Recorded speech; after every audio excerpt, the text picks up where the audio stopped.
ನಮ್ಮ ಇಡೀ ಕುಟುಂಬಕ್ಕೇನೆ ನಮ್ಮ ಜಮೀನಲ್ಲಿರ್ತಕ್ಕಂಥ ಬೈಲಾಂಜನೇಯನಿಗೆ ಒಂದು ದೇವಸ್ಥಾನ ನಿರ್ಮಾಣ ಆಗಬೇಕು ಅಂತಕ್ಕಂಥ ಆಶಯ ಬಯಕೆ ಇತ್ತು. ಗುರುನಾಥರ ಅಣತಿಯಂತೆ ನಾನು ಕಾಲನ ಜಾತಕ ಪಕ್ಷಿ ಥರ ಕಾಯ್ತಾ ಇದ್ದೆ.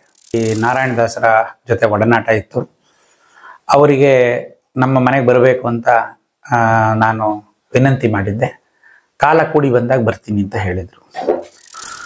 ದೇವಸ್ಥಾನ ಏನೋ ಕಟ್ಟಬೇಕು ಅಂತಿದ್ದೀರಾ ಕಣಯ್ಯ, ಇದ್ರ ಹಿಂದ್ಗಡೆ ಇದೆಯಲ್ಲ ಈ ಪಾರಿಜಾತದ ಗಿಡ ಏನು ಮಾಡ್ತೀರಯ್ಯ ಅಂತ ಕೇಳಿದರು ಅಲ್ವಾ. ಮತ್ತೆ ನಾವೇನೋ ಭಾಳ ಸರ್ಗಳ ದೇವಸ್ಥಾನ ಕಟ್ಟಬೇಕು ಅಂತ, ದೇವಸ್ಥಾನ ಕಟ್ಟಿದ್ರೆ ಹಿಂದ್ಗಡೆ ಏನೋ ಪಾರಿಜಾತ ಗಿಡನ ತೆಗಿಬೇಕಲ್ವಾ.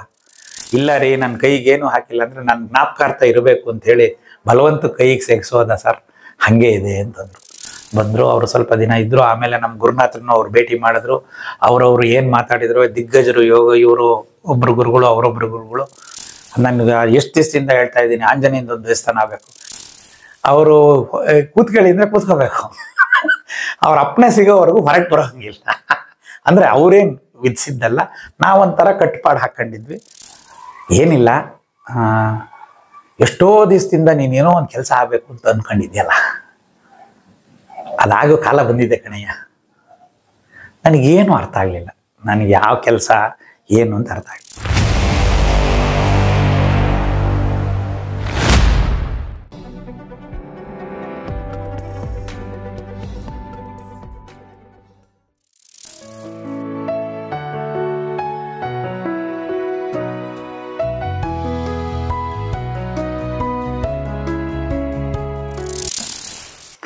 ಸ್ವಾತ್ಮಾರಾಮಂ ನಿಜಾನಂದಂ ಶೋಕಮೋಹ ವಿವರ್ಜಿತಂ ಸ್ಮರಾಮಿ ಮನಸಾ ನಿತ್ಯಂ ವೆಂಕಟಾಚಲದೇಶಿಕಂ.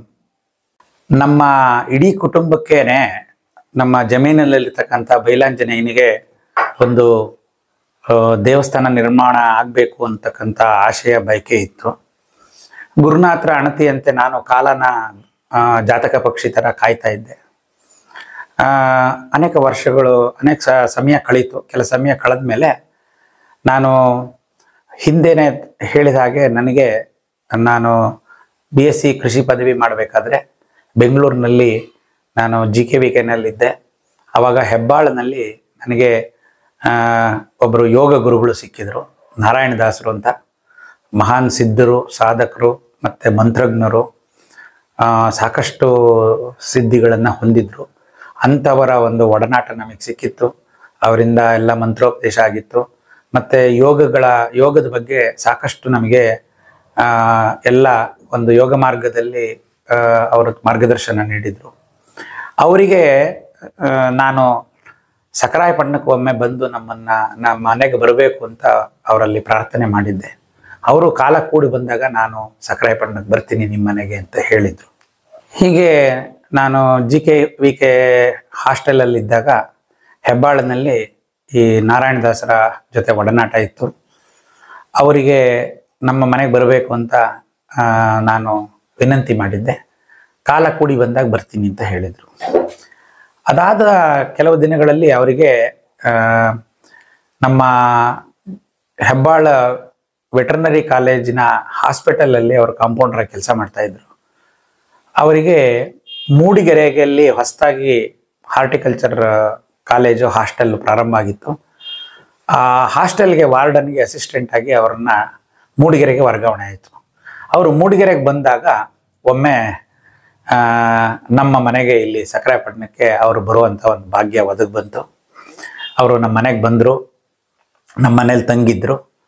ಅವರಿಗೆ ನಮ್ಮ ತೋಟಕ್ಕೆ ಕರ್ಕೊಂಡು ಹೋಗಬೇಕು ಅಂತ ಅವ್ರ ತೋಟಕ್ಕೆ ಅವ್ರನ್ನ ಕರ್ಕೊಂಡು ಹೋದಾಗ ನಮ್ಮ ಆಂಜನೇಯನ ದೇವಸ್ಥಾನಕ್ಕೂ ಅವ್ರನ್ನ ಕರ್ಕೊಂಡು ಹೋದೆ. ಆವಾಗ ಅಷ್ಟೊತ್ತಿಗಾಗಲೇ ಅದ್ರ ಹಿಂದ್ಗಡೆ ಇದ್ದಂಥ ಒಂದು ಈ ಪಾರಿಜಾತದ್ದು ಮರ ಇತ್ತು. ಆಂಜನೇಯನ ಹಿಂಭಾಗದಲ್ಲಿ ಒಂದು ಪಾರಿಜಾತದ ಮರ ಇತ್ತು ಅಂತ ನಾನು ಹೇಳಿದೆ. ಆ ಪಾರಿಜಾತದ ವೃಕ್ಷ ಒಣಗ್ಲಿಕ್ಕೆ ಪ್ರಾರಂಭ ಆಗಿತ್ತು. ಅದು ಆಗಲೇ ಪೂರ್ತಿ ಒಣಗೋಗ್ಬಿಟ್ಟಿತ್ತು. ಎಷ್ಟೋ ವರ್ಷದ ಮರ, ಅದು ಒಣಗೋಯ್ತು.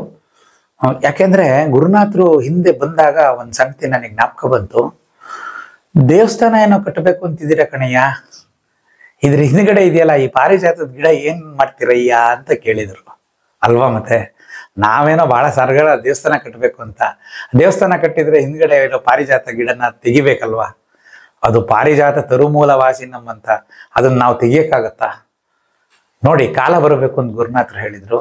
ಅದಾಗಲೇ ಒಣಗ್ತಾ ಬಂದಿತ್ತು. ವಯೋಸಹಜವಾಗಿ ಬಹುಶಃ ನಮ್ಮ ಅಜ್ಜನ ಕಾಲದಿಂದ ಇತ್ತು ಅದು ಪಾರಿಜಾತದ ಮರ ಅಂತ ಕಾಣುತ್ತೆ. ಅದು ಒಣಗಕ್ಕೆ ಪ್ರಾರಂಭ ಆಗಿತ್ತು. ನಾನು ಅದರದ್ದು ಬೀಜಗಳನ್ನೆಲ್ಲ ಸಂಗ್ರಹ ಮಾಡಿಟ್ಟಿದ್ದೆ. ಯಾಕೆಂದರೆ ಒಂದು ಗಿಡ ಮಾಡಬೇಕು ಅದರಲ್ಲಿ ಅಂತ ಹೇಳ್ತೀನಿ ಮುಂದಿನ ದಿನದಲ್ಲಿ. ಅದಕ್ಕೊಂದು ಬೀಜ, ಸುಮಾರು ಬೀಜ ಎಲ್ಲ ಹಾಕಿ ಭಾಳ ಪ್ರಯತ್ನ ಮಾಡಿದೆ. 3 ಗಿಡ ಹುಟ್ಟಿತ್ತು. ಮನೆ ಒಳಗಡೆ ಪಾಟಲ್ಲಿ ಇಟ್ಕೊಂಡಿದ್ದೆ. ನಮ್ಮ ಹೆಬ್ಬಾಳಿನ ನಾರಾಯಣದಾಸರು ಯೋಗ ಗುರುಗಳು ಬಂದರು. ಅವರು ಆಂಜನೇಯನ ಅವ್ರಿಗೆ ತೋರಿಸ್ತಾ ಇದ್ದೆ. ಆಮೇಲೆ ಇದು ಅವ್ರಿಗೂ ಹೇಳಿದೆ, ನೋಡಿ ಈ ಥರ ಇಲ್ಲಿ ಒಂದು ದೇವಸ್ಥಾನ ಆಗಬೇಕು ಅಂತ ಇದೆ ಅಂತ. ಆವಾಗ ವಿಷಯಕ್ಕೆ ಬಂತು. ಆವಾಗ ನಮ್ಮ ಅವಧೂತರು ಸಕ್ರೆಪಟ್ಟಣ ಗುರುನಾಥರು ಇಲ್ಲಿ ಬಂದಿದ್ರು ಅಂತ ಹೇಳಿದೆ. ಹೌದಾ, ಬಂದಿದ್ರಾ? ಅವ್ರು ಏನು ಹೇಳಿದರು ಅಂತಂದರು. ಅವರು ಆಂಜನೇಯಂದು ಹೀಗೆ ಎಲ್ಲ ಕೈ, ಎದೆ ಭಾಗ ಇದನ್ನೆಲ್ಲ ಸ್ಪರ್ಶ ಮಾಡಿ ಕಣ್ಣಿಗೆ ಒತ್ಕೊತಾ ಇದ್ರು. ನಮ್ಮ ಹೆಬ್ಬಾಳಿನ ಗುರುಗಳು ಅವ್ರು ಏನು ಕೈಗೆ ಧರಿಸಿದವರಲ್ಲ. ಅವಾಗ ನನ್ನ ವಿಶೇಷವಾಗಿ ಅವ್ರ ಗಮನ ಅವ್ರ ಕೈ ಮೇಲೆ ಹೋಯ್ತು. ಅವ್ರ ಕೈಯಿಂದ ಮಧ್ಯದ ಬೆರಳಿಗೆ ಒಂದು ಬೆಳ್ಳಿ ಉಂಗುರ ಹಾಕೊಂಡಿದ್ರು. ಗುರುಗಳೇ ಏನಿದು ಅಂತ ಕೇಳಿದೆ ನಾನು. ಅವರು, ನೋಡಪ್ಪ, ನಾನು ಹುಟ್ಟಿದಾಗಿಂದ ನಾವು ಹುಡ್ದಾರನೂ ಇಲ್ಲ ಜನ್ವಾರನೂ ಇಲ್ಲ, ನನಗೆ ಕೈಗೆ ಏನು ಧರಿಸ್ದವನಲ್ಲ. ಅವ್ರ ಮನೆಗೆ ಒಬ್ಬರು ಈ ನವರತ್ನದ ಜ್ಯೋತಿಷಿಗಳು, ಗಣೇಶ್ ಶರ್ಮಾ ಅಂತ ಬಹಳ ಪ್ರಖ್ಯಾತಿ ಆಗಿನ ಕಾಲದಲ್ಲಿ, ಅವರು ಬಂದಿದ್ರಂತೆ. ಆವಾಗ ನಮ್ಮ ಗುರುಗಳಿಗೆ, ನಿಮಗೆ ಇವಾಗ ಗ್ರಹಗತಿ ಸ್ವಲ್ಪ ಸರಿ ಇಲ್ಲ, ಹಾಗಾಗಿ ನೀವು ಶನಿದು ಸ್ವಲ್ಪ ತೊಂದರೆ ಇದೆ ನಿಮಗೆ, ಹಾಗಾಗಿ ನಿಮಗೆ ನಾನು ಉಡುಗೊರೆಯಾಗಿ ನಿಮಗೆ ಒಂದು ಈ ನೀಲಮಣಿ ಧರಿಸ್ಬೇಕು. ಅದರಲ್ಲಿ ಶ್ರೇಷ್ಠವಾಗಿರ್ತಕ್ಕಂಥದ್ದು ಇಂದ್ರನೀಲಮಣಿ. ಆ ಇಂದ್ರನೀಲಮಣಿದು ನಿಮಗೆ ಉಂಗುರ ಮಾಡ್ತೀನಿ ಅಂತ ಉಂಗುರ ಮಾಡ್ಕೊಂಬಂದು, ಇಲ್ಲ ರೀ ನನ್ನ ಕೈಗೇನು ಹಾಕಿಲ್ಲ ಅಂದರೆ ನನ್ನ ಜ್ಞಾಪಕಾರ್ಥ ಇರಬೇಕು ಅಂಥೇಳಿ ಬಲವಂತ ಕೈಗೆ ಸೇರಿಸೋದ ಸರ್, ಹಾಗೆ ಇದೆ ಅಂತಂದರು. ಅವ್ರು ಇಂದ್ರನೀಲಮಣಿ ಅಂತಿದ್ದಕ್ಕೆ ನನಗೆ ತಕ್ಷಣ ಒಂಥರ ರೋಮಾಂಚನ. ಯಾಕೆಂದರೆ ನಮ್ಮ ಗುರುನಾಥರು ಹೇಳಿದರು, ಇದಕ್ಕೆ ದೇವಸ್ಥಾನ ಆಗಬೇಕು ಅಂದರೆ ಒಂದು ಇಂದ್ರನೀಲಮಣಿ ಮುಟ್ಟಬೇಕು ಕಣಯ್ಯ ಇದಕ್ಕೆ ಅಂತ ಹೇಳಿದರು. ತಕ್ಷಣ ನಾನು ಆ ವೃತ್ತಾಂತನೆಲ್ಲ ನಮ್ಮ ಗುರುಗಳಿಗೆ ಹೇಳಿದೆ. ಹೌದಾ, ಅವಧೂತರು ಹಂಗಂತ ಹೇಳಿದ್ರೆ ಆ ಗುರುನಾಥರು ಅಂಥೇಳಿ ಶ್ರದ್ಧಾಭಕ್ತಿಯಿಂದ ಅವರು ಆ ಉಂಗುರ ಬಿಚ್ಚಿ, ನೋಡಿ ಯಾತಕ್ಕಾಗಿ ಅವನು ಇದನ್ನು ನನಗೆ ಹಾಕಿದಾನೋ, ನಾನು ಯಾಕೆ ನೋಡಿ ಈಗ ಕಾಲ ಸಂದರ್ಭ ಹೇಗೆ ಬಂದಿದೆ ಅಂಥೇಳಿ ಅವರು ಆ ಉಂಗುರ ಬಿಚ್ಚಿ, ಅಲ್ಲಿ ದೇವ್ರ ಪೂಜೆಗೆ ಅಂತ ನೀರು ತಂದಿದ್ದೆ, ಆ ನೀರಲ್ಲಿ ಉಂಗುರನ್ನೆಲ್ಲ ತೊಳೆದು ಆಂಜನೇಯನ ಎಲ್ಲ ಅಂಗಾಂಗಗಳಿಗೆ ಅಲ್ಲಿ ಅದನ್ನು ಮುಟ್ಟಿಸಿದ್ರು. ಪಾದದಿಂದ ತಲೆವರೆಗೂ ಎಲ್ಲ ಜಾಗಕ್ಕೂ ಆ ಉಂಗುರದಲ್ಲಿ ಇರತಕ್ಕಂಥ ಇಂದ್ರನೀಲಮಣಿ ಮುಟ್ಟಿಸಿದ್ರು. ನನಗೆ ಕಾಲ ಸನ್ನಿಹಿತ ಆಗಿದೆ, ಈಗೇನಾದ್ರು ದೇವಸ್ಥಾನ ಆಗ್ಬೋದು ಅಂತ ಅದು ಗುರುನಾಥ್ ಹೇಳಿದ್ದು, ಈ ಘಟನೆ ನಡೆದಿದ್ದು ಎಲ್ಲ ಆಯಿತು. ಆಮೇಲೆ ಅವರು ಇಲ್ಲ ಅವಧೂತ್ ಹೇಳಿದ್ದಾರೆ ಅಂದರೆ ಆಗತ್ತೆ, ಇವಾಗ ನೋಡಪ್ಪ ಅವರ ಅಣತಿಯಂತೆ ನಾನು ಇಂದ್ರನೀಲಮಣಿ ಆಂಜನೇಯಗೆ ಮುಟ್ಟಿಸಿದ್ದೀನಿ, ಇನ್ನು ದೇವಸ್ಥಾನ ಆಗೋದೊಂದು ಬಾಕಿ ಇದೆ, ಆಗತ್ತೆ ಅಂತ ಹೇಳಿದರು. ಬಂದರು, ಅವರು ಸ್ವಲ್ಪ ದಿನ ಇದ್ದರು. ಆಮೇಲೆ ನಮ್ಮ ಗುರುನಾಥರನ್ನು ಅವ್ರು ಭೇಟಿ ಮಾಡಿದ್ರು. ಅವರವರು ಏನು ಮಾತಾಡಿದ್ರು, ದಿಗ್ಗಜರು ಯೋಗ, ಇವರು ಒಬ್ಬರು ಗುರುಗಳು ಅವರೊಬ್ಬರು ಗುರುಗಳು ತುಂಬ ಹೊತ್ತು ಮಾತಾಡಿದ್ರು. ಆಮೇಲೆ ಅವರು ತೆರಳಿದರು. ಇದಾದಮೇಲೆ ಮತ್ತಷ್ಟು ಸಾಕಷ್ಟು ದಿನ ಕಳೀತು. ಕಳೆದ ಮೇಲೆ ಏನಾಯಿತು, ಅವರು ಒಂದು ಮಾತು ಹೇಳಿದರು,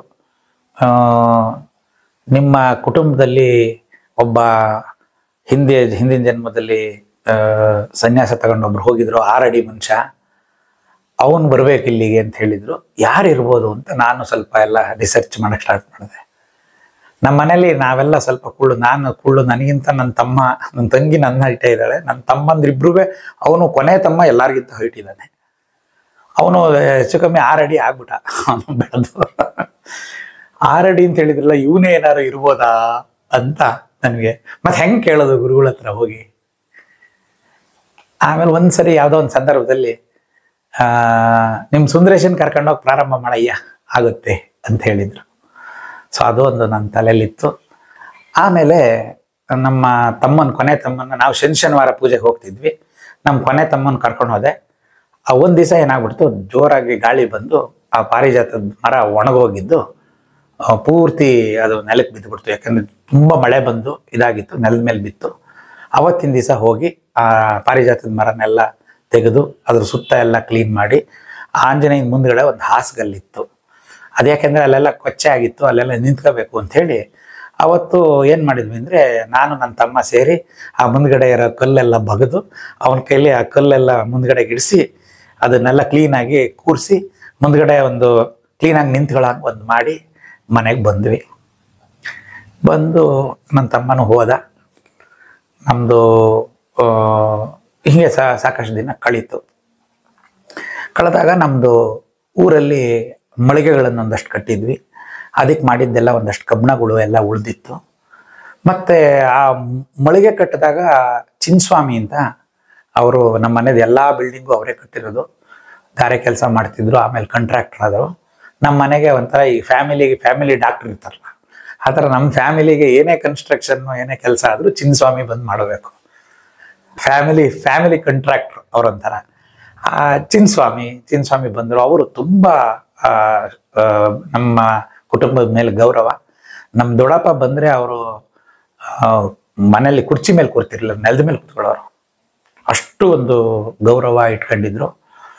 ಅವರು ಒಂದ್ಸರಿ ಬಂದು ಯಾವಾಗಲೂ ಒಂದ್ಸರಿ ನಮ್ಮ ದೊಡ್ಡಪ್ಪ ಇದ್ದಾಗ ಅದು ಆಂಜನೇಯಂಗೆ ಒಂದು ದೇವಸ್ಥಾನ ಆಗ್ಬೇಕಣ್ರಿ, ನೀವೆಲ್ಲ ಇದು ಬಿಲ್ಡಿಂಗು ನೀವು ಹುಡುಗರುಗಳೆಲ್ಲ ಕಟ್ಕೊತಿದ್ದಾರೆ, ನನಗೆ ಎಷ್ಟು ದಿವಸದಿಂದ ಹೇಳ್ತಾ ಇದ್ದೀನಿ ಆಂಜನೇಯಂದು ಒಂದು ದೇವಸ್ಥಾನ ಆಗಬೇಕು, ನೀವು ಯಾವಾಗ ಎಲ್ಲರೂ ಬಂದು ಒಂದು ದೇವಸ್ಥಾನ ಒಂದು ಮಾಡ್ಕೊಳ್ರಿ, ಅದೇನು ದೊಡ್ಡದಲ್ಲ, ಸಣ್ಣದಾಗ ಒಂದು ಚಿಕ್ಕದಾಗ ಒಂದು ಗುಡಿ ಕಟ್ಕೊಡಿ ಅಂತ ಹೇಳಿದರು ನಮ್ಮ ದೊಡ್ಡಪ್ಪ. ಆವಾಗ ಅವ್ರಿಗೆ ಕೆಲಸದ ಒತ್ತಡ ಇತ್ತು ಅಂತ ಕಾಣುತ್ತೆ. ಅವರು ಇವಾಗೆಲ್ಲ ಕೆಲಸ ಮಾಡ್ತಾ ಇದ್ದೀನಿ ಸ್ವಾಮಿ, ಒಂದು 3-4 ಕಡೆ ಕೆಲಸ ಹಿಡಿದ್ಬಿಟ್ಟಿದ್ದೀನಿ, ಎಲ್ಲ ಗೃಹ ಪ್ರವೇಶ ಡೇಟ್ ಇಟ್ಕೊಂಡ್ಬಿಟ್ಟಿದ್ದಾರೆ, ಅದೆಲ್ಲ ಮುಗಿಲಿ, ಸ್ವಲ್ಪ ಪುರ್ಸತ್ ಆದಮೇಲೆ ಖಂಡಿತ ಬಂದು ಮಾಡ್ಕೊಡ್ತೀನಿ ಅಂತ ಬಾಯಿ ಮಾತಿಗೆ ಹೇಳ್ಬಿಟ್ರು. ಅವ್ರ ಪುರ್ಸತ್ ಆಗಲೇ ಇಲ್ಲ. ಎಷ್ಟೋ ದಿನ ಆಗೋಯ್ತು. ನಮ್ಮದು ಒಂದು ಬಿಲ್ಡಿಂಗ್ ಆಗೋಯ್ತು. ಅದಕ್ಕೆ ತಂದಿದ್ದಷ್ಟು ಸಾಮಾನೆಲ್ಲ ಉಳಿದಿತ್ತು. ನಾನು ಯಾಕೆ ಇಷ್ಟು ವಿಸ್ತಾರವಾಗಿ ಹೇಳ್ತಿದ್ದೀನಿ ಅಂದರೆ ಗುರು ವಾಕ್ಯ ಹೆಂಗೆ ನಡೆಯುತ್ತೆ ಅಂತ. ಒಂದು ದಿವಸ ಶನಿವಾರ ಪ್ರತಿ ಶನಿವಾರದಂಗೆ ನಾನು ಆಂಜನೇಯಂಗೆ ಎಲ್ಲ ಊದ್ಕಡ್ಡಿ, ಬೆಂಕಿಪಟ್ಟಣ, ಹಣ್ಣು ಕಾಯಿ ಎಲ್ಲ ಕಟ್ಕೊಂಡು ಯಾರು ಒಬ್ಬರು ಮನೇಲಿ ಹೋಗಬೇಕು. ಆವಾಗ ನಾವೆಲ್ಲ ಹುಡುಗರು ರಜತ್ ಮನೆಗೆ ಬಂದಿದ್ರೆ ಆವಾಗ ಹೋಗೋ ಹೋಗಿ ಆಂಜನೇಯಂಗೆ ಪೂಜೆ ಮಾಡ್ಕೊಂಬೋಗೋ ಅನ್ನೋರು ನಮ್ಮ ದೊಡ್ಡಪ್ಪ ಶಾಮಣ್ಣವರು. ನಾವು ಪೂಜೆಗೆ ಅಂತ ಹೋಗ್ತಿದ್ವಿ. ಹೋದರೆ ಇಲ್ಲಿ ಗುರುನಾಥ್ರ ಮನೆ ಮುಂದೆನೇ ಹಿಂಗೆ, ಹೇಗೆಂದರೆ ನಮ್ದೆಲ್ಲ ಸ್ವಲ್ಪ ಗಾಡೀಲಿ ಹೋಗ್ಬೇಕಾದ್ರೆ ಈ ಕಡೆಯಿಂದ ಹೋಗ್ತಿದ್ವಿ. ಮತ್ತು ಗುರುನಾಥ್ರ ಮನೆ ಮುಂದೆ ಹೋಗ್ಬೇಕಾರೆ ಆವಾಗ ಏನು ನಮ್ಮದು ಬುದ್ಧಿ ಆ ಥರ. ಆವಾಗ ಏನು ಅಂದರೆ ಅವ್ರು ಕಂಡ್ರೆ ನಾವು ಅವ್ರನ್ನ ಮಾತಾಡಿಸ್ಬೇಕು, ಅವ್ರ ಮನೆ ಒಳಗೆ ಕರೀತಾರೆ, ಹೋಗಬೇಕು, ಹೋದ್ಮೇಲೆ ನಮ್ದಲ್ಲ. ಅವರು ಕೂತ್ಕೊಳ್ಳಿ ಅಂದರೆ ಕೂತ್ಕೋಬೇಕು, ಅವ್ರ ಅಪ್ಪಣೆ ಸಿಗೋವರೆಗೂ ಹೊರಗೆ ಬರೋಂಗಿಲ್ಲ. ಅಂದರೆ ಅವ್ರೇನು ವಿಧಿಸಿದ್ದಲ್ಲ, ನಾವೊಂಥರ ಕಟ್ಟುಪಾಡು ಹಾಕ್ಕೊಂಡಿದ್ವಿ. ಇನ್ನು ಗುರುಗಳು ಕಣ್ಣಿಗೆ ಬಿದ್ದುಬಿಟ್ರೆ ಈಗ ಆಂಜನೇಯನ ಪೂಜೆ ಆಗಲ್ಲ, ಹೋಗಬೇಕು ಅಂಥೇಳಿ ಗುರುಗಳ ಮನೆ ಮುಂದ್ಗಡೆಯಿಂದ ಆ ಕಡೆ ಅಯ್ಯಂಗಾರರ ಮನೆ ಇದೆ, ಎದುರುಗಡೆ ಇದೆ, ದೂರದಲ್ಲಿ ಹೋದರೆ ಕಣೆ. ಯಾಕೆಂದರೆ ಗುರುನಾಥರು ಮೆಟ್ಲು ಇದೆ ಮನೆ, ಅಲ್ಲಿ ಒಂದು ಬೆತ್ತದ ಕುರ್ಚಿ ಹಾಕೊಂಡು ಗುರುಗಳು ಕೂತ್ಕೊಳ್ಳೋರು. ಅಲ್ಲಿಂದ ಕಾಣೋದು ರಸ್ತೆಯಲ್ಲಿ ಯಾರು ಹೋದ್ರೆ. ನಾವು ಅವ್ರ ಕಣ್ಣು ತಪ್ಪಿಸೋಬೇಕು ಅಂಥೇಳಿ ಅಯ್ಯಂಗಾರರ ಮನೆ ಮುಂದ್ಗಡೆ ಹಾಸಿ ಫಾಸ್ಟಾಗಿ ಹಿಂಗೆ ಓಡಾಡ್ತಿದ್ದೆ. ಅಣ್ಣಯ್ಯ ನೋಡಯ್ಯ, ಅಲ್ಲಿ ಸೌಕರ್ಯರು ಓಡಾಡ್ತಾ ಇದ್ದಾರೆ ಕದ್ದು, ಒಂದು ನಿಮಿಷ ಕರೆಯಯ್ಯ, ಒಳಗೆ ಹೋಗ್ಕೋರ್ ಕೇಳಯ್ಯ ಅಂತ. ಗುರುಗಳು ಇನ್ನು ಆಯ್ತು ಅಂತೇಳಿ ಇನ್ನೇನು ಗುರುಗಳು ಕಣ್ಣಿಗೆ ಬಿತ್ತು ಅಂತ ಬ್ಯಾಗು ಇದೆಲ್ಲ ತಗೊಂಡು ಒಳಗೆ ಹೋದ್ರೆ ಮಾಮೂಲಿ ನಮ್ಮದು ಸೀದಾ ಒಳಗೆ ಹೋಗ್ಬೇಕು. ಒಳಗಡೆ ಚಂದ್ರಶೇಖರ ಭಾರತಿಗಳದ್ದು ಬೇರೆ ಬೇರೆ ಗುರುಗಳು ಪಾತಿಕೆಗಳಿಗೆ ನಮಸ್ಕಾರ ಮಾಡಬೇಕು. ಅಲ್ಲಿ ಬಂದು ಅತ್ತೆ ಹತ್ರ ಕೂತ್ಕೋಬೇಕು, ಅವ್ರೇನಾರು ಕೊಡ್ತಾರೆ ತಿನ್ಬೇಕು, ಆಮೇಲೆ ಹೊರಗಡೆ ಬರಬೇಕು ಗುರುಗಳ ಹತ್ರ. ಬಂದ್ವಿ, ಬಾರಯ್ಯ ಇಲ್ಲಿ ನಾನು ಯಾರನ್ನು ತಡೆಯಿಲ್ಲ, ಈ ಥರ ತಡಿಬಾರ್ದು, ತುಂಬ ಓಡಿಸ್ತಾ ಇದೆಯಾ ಮನಸ್ಸನ್ನು, ಸ್ವಲ್ಪ ಮನಸ್ಸು ನಿಲ್ಸ್ಕಳಯ್ಯ, ಇಷ್ಟು ಫಾಸ್ಟಾಗಿ ಓಡಿಸ್ಬಾರ್ದ ಕಡೆಗೆ. ಏನಿಲ್ಲ, ಎಷ್ಟೋ ದಿವಸದಿಂದ ನೀನೇನೋ ಒಂದು ಕೆಲಸ ಆಗಬೇಕು ಅಂತ ಅಂದ್ಕೊಂಡಿದ್ಯಲ್ಲ, ಅದಾಗೋ ಕಾಲ ಬಂದಿದೆ ಕಣಯ್ಯ. ನನಗೇನು ಅರ್ಥ ಆಗಲಿಲ್ಲ, ನನಗೆ ಯಾವ ಕೆಲಸ ಏನು ಅಂತ ಅರ್ಥ ಆಗಲಿಲ್ಲ. ಈಗ ಆಗತ್ತೆ ಕಣಯ್ಯ, ಈಗ ಪ್ರಯತ್ನ ಪಡೆಯ, ಆಗತ್ತೆ ಕಣಯ್ಯ, ಆಗತ್ತೆ ಹೋಗು, ಒಳ್ಳೇದಾಗತ್ತೆ ಹೋಗು ಅಂದರು. ನಾನು ಏನು ಅದು ಈ ಥರದ್ದು ತುಂಬ ಘಟನೆ, ಯಾಕೆಂದರೆ ಅದಾದಮೇಲೆ ನಮಗೆ ಗೊತ್ತಾಗೋದು, ಅಲ್ಲಿ ತನಕ ಏನು ಗೊತ್ತಾಗಲ್ಲ. ಈಗ ಆಗತ್ತೆ ಹೋಗಯ್ಯ, ಎಲ್ಲ ಆಗತ್ತೆ ಹೋಗಯ್ಯ ಅಂದರು. ಏನೇನೋ ಪ್ರಸಾದ ಈ ಕಡೆ ತೆಗೆದ್ರು, ದ್ರಾಕ್ಷಿ ಕೊಟ್ಟರು, ಈ ಕಡೆ ಇನ್ಯಾವುದೋ ಪ್ರಸಾದ ಕೊಟ್ಟರು, ಏನೇನೆಲ್ಲ ಮಾಡಿದ್ರು. ಸುಮಾರು ಹೊತ್ತಾದ್ಮೇಲೆ ಆಯ್ತು ಕಣಯ್ಯ, ತಡಿಬಾರ್ದು ಕಣಯ್ಯ, ಆಂಜನೇಯನ ಪೂಜೆಗೆ ಹೊರಟಿದ್ಯಾ ಹೋಗಯ್ಯ, ಆದರೆ ಜ್ಞಾಪಕ ಇಟ್ಕೊಳ್ಳಯ್ಯ, ಕೆಲಸ ಆಗೋದು ಕಣಯ್ಯ, ಹೋಗಯ್ಯ ಅಂತ ಹೇಳಿದರು. ಸದ್ಗುರು ಚರಣ ಅರವಿಂದ ಅರ್ಪಣಮಸ್ತು. ಸ್ವಸ್ತಿ.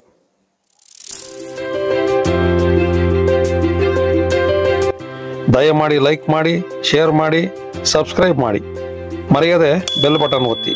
ಧನ್ಯವಾದಗಳು.